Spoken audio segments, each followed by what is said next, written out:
শেয়ারবাজারে দুর্নীতির বিরুদ্ধে নিয়ন্ত্রক সংস্থা বিএসইসি চেয়ারম্যানের অবস্থানকে পূর্ণ সমর্থন জানিয়েছে ডিএসই, সিএসই, ডিবিএ সহ বাজার সংশ্লিষ্ট 7 প্রতিষ্ঠান।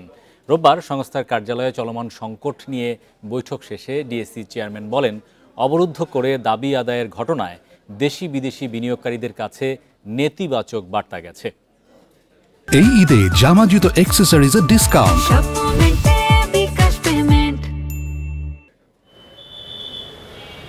পুঁজিবাজার নিয়ন্ত্রক সংস্থা বিএসইসিতে চলমান সংকট নিয়ে আলোচনা করতে চেয়ারম্যানের সাথে দেখা করতে আসেন ডিএসই, সিএসই, ডিবিএ, সিডিবিএল সহ পুঁজিবাজার সংশ্লিষ্ট 7 সংস্থার প্রতিনিধিরা। নেতৃত্ব দেন ডিএসইর চেয়ারম্যান মমিনুল ইসলাম। প্রায় 2 ঘন্টার বেশি সময় বৈঠক শেষ করে তিনি বলেন, যে কোনো অনিয়মের বিরুদ্ধে শক্ত হাতে ব্যবস্থা নিতে কমিশনকে অনুরোধ করা হয়েছে।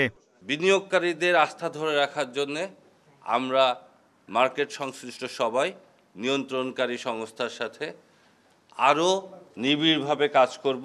যাদের বিরুদ্ধে মামলা হয়েছে তারা আইনি সহায়তা নিতে পারবেন জানিয়ে ডিএসইর পরিচালক বলেন, এক্ষেত্রে নিরপরাধ কোনো কর্মকর্তা যেন হয়রানির শিকার না হয়।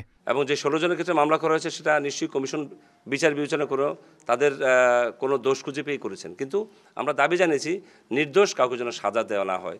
রোববার অনেক কর্মকর্তা কর্মচারী কর্মবিরতি প্রত্যাহার করে কাজে যোগ দিয়েছেন। বাকিদের দ্রুত কাজে যোগ দেওয়ার আহ্বান বিএসইসি চেয়ারম্যানের। সবাইকে আহ্বান করছি চলে আসতে, কাজে যোগদান করতে, এবং আমরা কাজে যোগদান করলে আমরা সামনে যেভাবে কাজ করা সেভাবেই সামনে আগিয়ে যাব। এদিকে অনাকাঙ্ক্ষিত পরিস্থিতি এড়াতে বিএসইসিতে বাড়ানো হয়েছে নিরাপত্তা ব্যবস্থা।